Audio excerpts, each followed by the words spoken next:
नंदिनी जी ने ही बोला, national planning committee बनाया था उन्होंने। पता नहीं कितनों को मालूम होगा कि उस नेशनल प्लानिंग कमेटी का जो चेयरमैन था, उसके लिए उन्होंने जवाहरलाल नेहरू जो उस वक्त अमेरिका में थे उनको रिक्वेस्ट किया था। और हमारा प्रेजेंट पॉलिटिकल डिस्पेंसेशन जो है, वो पावर में आने के बाद में जो पहली चीज़ उन्होंने की, वो नेताजी का वो प्लानिंग कमीशन उड़ा दिया। टेम्पल में वो गए थे, जहाँ जब उन्होंने कहा कि ठीक है, आप सबको ला सकते हैं, मुसलमान भी आ सकते हैं और बैकवर्ड क्लासेस भी आ सकती हैं मंदिर के अंदर। तो गए नेताजी और उनके लोग, और वहाँ पर वो तिलक लगाया गया सबको। जब बाहर निकले तो उन्होंने पोज दिया कि ये तिलक जो है, ये यूनिफॉर्म के साथ नहीं जाता है। काफ़ी तालियां भी बजी। लेकिन मैं ये भी पूछना चाहता हूँ, आप लोग जवाब मुझे मत दीजिए, खुद दिल में दीजिए। इतने लोग हमारे यहाँ ऐसे हैं जो ये प्रैक्टिस करेंगे कि पब्लिक प्लेटफॉर्म पर ऐसा नहीं होना, ऐसा होना चाहिए जैसा नेताजी चाहते थे। तो शायद हमारे साथ जो इतने बड़े बड़े दाढ़ी लेके बैठते हैं लोग, हम उन्हें पॉलिटिकल स्पेस नहीं दें। तो वो भी अपना कंप्लीट एक सिंबल है। अगर तिलक वाला एक सिंबल है कि ये कौन है, हिंदू है या मुसलमान है, तो दाढ़ी बड़े से रखे हुए लोगों का भी ये सिंबल है। तो तालियां बजाने से पहले हमें सोचना चाहिए हम कहाँ तक जा सकते हैं, जा भी सकते हैं कि नहीं सकते हैं। क्योंकि जहाँ हमारा धर्म आ जाएगा, वहाँ हम बोलेंगे नहीं, हमारा तो ये धर्म है, हम तो दाढ़ी रखेंगे। लेकिन दूसरे का आएगा तो हम बड़े खुश हो जाते हैं, यार उसने अपना तिलक साफ कर लिया। अब मैं अगर साइंस एंड टेक्नोलॉजी का मिनिस्टर बन गया तो मुझे तो कुछ मालूम ही नहीं, मैं तो अंगूठा छाप हूँ। या मैं डिफेंस मिनिस्टर बन गया, रोक तो कोई सकता नहीं, क्योंकि मैं भी बन सकता हूँ। जब मैं एमपी बन सकता हूँ तो मंत्री क्यों नहीं बन सकता? लेकिन मैं चलाऊँगा कैसे? तो उसको चलाने के लिए हमें एक ऐसे फोर्स की ज़रूरत थी, ऐसे सर्विस की ज़रूरत थी जो ऑनेस्टली उनको ईमानदारी के साथ में गाइड कर सके कि कानूनन ये पॉसिबल है और ये नहीं है, ये होना चाहिए या नहीं होना चाहिए। जिस पे जो है हमारी ब्यूरोक्रेसी कम्प्लीटली फेल हो गई।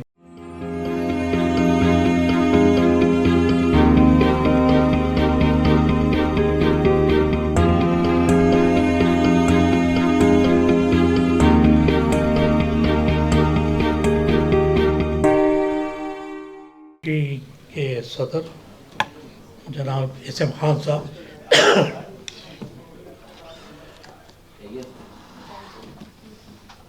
My very reverend Elder brother mister Salman Khurshid, mister अंदर जी, कुर्बान अली साहब, हम लोगों के मेज़बान बहारुल बरकी साहब, लेडीज एंड जेंटलमैन,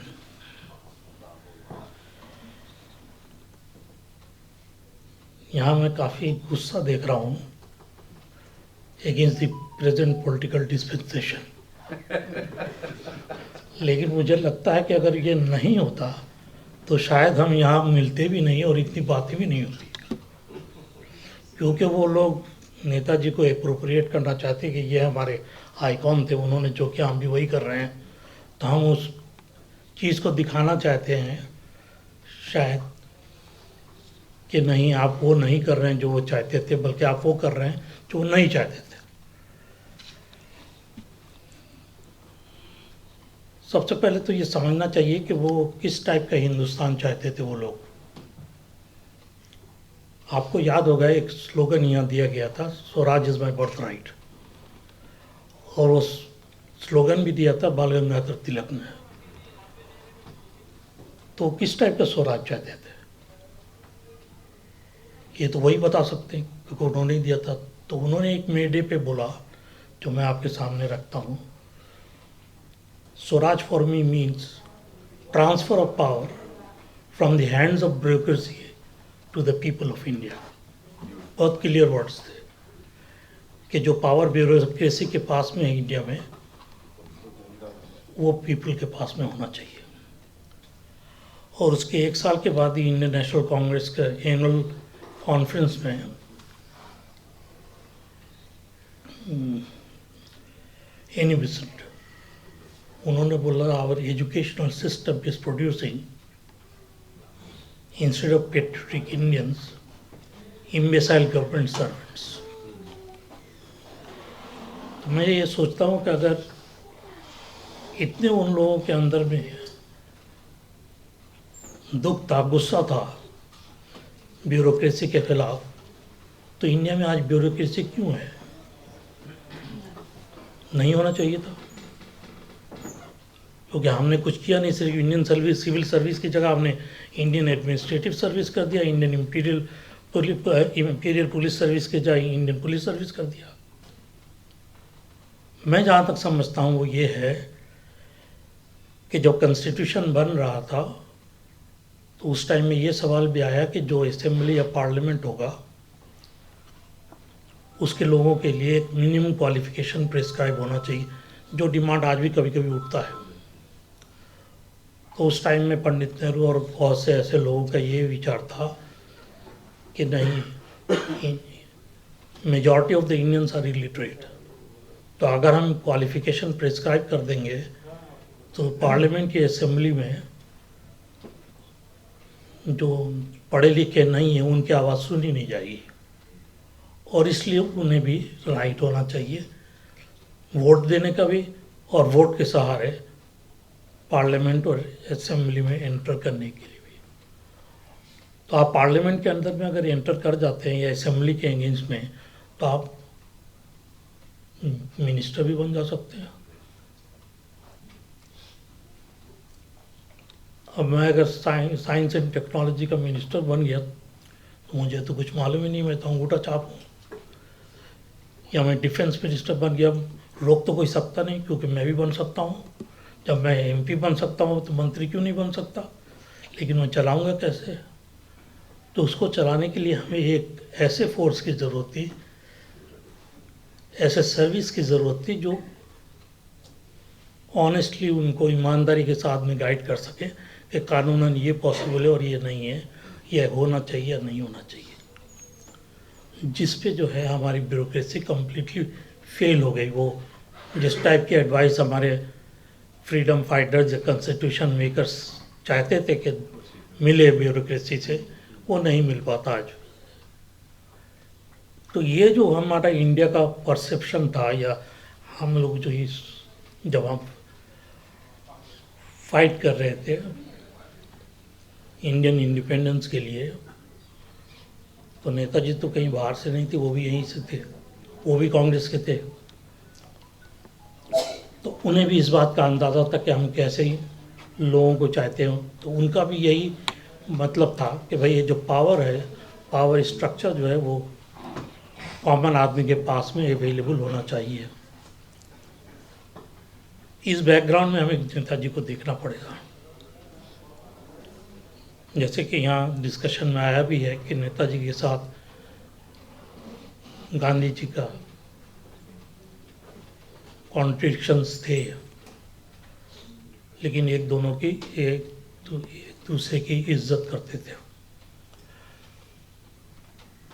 इनफैक्ट जब नेताजी मिलने के लिए गए गांधी से, और डिस्कशन के टाइम में ये बात नेताजी ने बड़े खुले तौर पर रखी कि मैं जो है इस वक्त जिस हालत में हम हैं,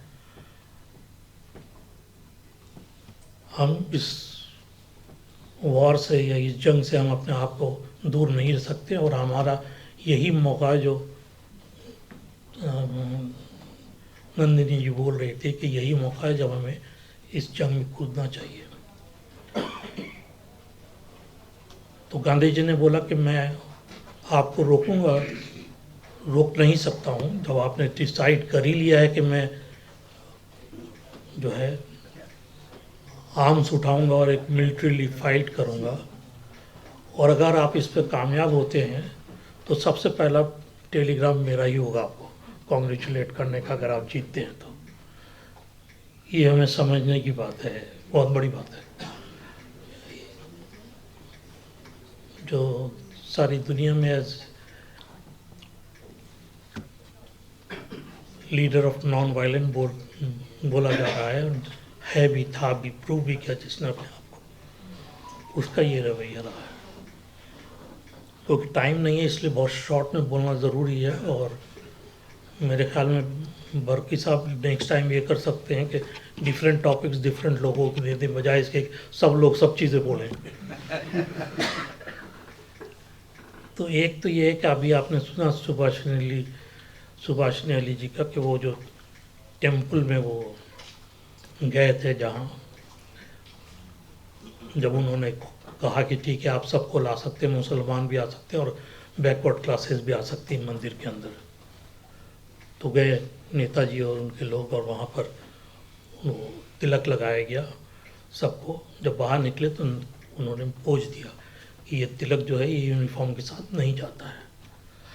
काफ़ी तालियां भी बजी। लेकिन मैं ये भी पूछना चाहता हूँ, आप लोग जवाब मुझे मत दीजिए, खुद दिल में दीजिए। कितने लोग हमारे यहाँ ऐसे हैं जो ये प्रैक्टिस करेंगे कि पब्लिक प्लेटफॉर्म पर ऐसा नहीं होना, ऐसा होना चाहिए जैसा नेताजी चाहते थे। तो शायद हमारे साथ जो इतने बड़े बड़े दाढ़ी लेके बैठते हैं लोग, हम उन्हें पॉलिटिकल स्पेस नहीं दें। तो वो भी अपना कंप्लीट एक सिंबल है। अगर तिलक वाला एक सिंबल है कि ये कौन है, हिंदू है मुसलमान है, तो दाढ़ी बड़े से रखे हुए लोगों का भी ये सिंबल है। तो तालियां बजाने से पहले हमें सोचना चाहिए हम कहाँ तक जा सकते हैं, जा भी सकते हैं कि नहीं सकते हैं। क्योंकि जहाँ हमारा धर्म आ जाएगा वहाँ हम बोलेंगे नहीं हमारा तो ये धर्म है, हम तो दाढ़ी रखेंगे। लेकिन दूसरे का आएगा तो हम बड़े खुश हो जाते हैं, यार उसने अपना तिलक साफ कर लिया, कितना बड़ा सेकुलरिस्ट है। सेकुलरिज्म तो है, लेकिन हम किसी भी चीज़ को देखें तो उसको फॉलो करने से पहले या उसको एक्सेप्ट करने से पहले या अप्रिशिएट करने से पहले हमें समझना चाहिए हम कहाँ तक ये कर सकते हैं। दूसरी बात जो बड़ी इम्पोर्टेंट थी, जो सबके सामने आया ही है, नेताजी का जो अप्रोच था टुवर्ड्स जेंडर इक्वालिटी, और इसीलिए वो रानी झांसी भाई के वो रेजिमेंट बनाए उन्होंने। और उनके साथ जो भी क्लोज लोग थे उनमें काफ़ी मुसलमान थे, आप लोग जानते ही हैं नाम उनका मुझसे ज़्यादा।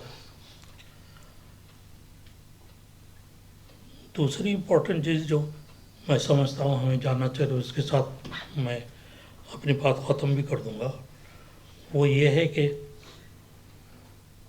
जो बोलते हैं कि हम नेताजी को फॉलो करते हैं, अभी इन्होंने नंदिनी जी नहीं बोला, नेशनल प्लानिंग कमेटी बनाया था उन्होंने। पता नहीं कितनों को मालूम होगा कि उस नेशनल प्लानिंग कमेटी का जो चेयरमैन था उसके लिए उन्होंने जवाहरलाल नेहरू जो उस वक्त अमेरिका में थे उनको रिक्वेस्ट किया था।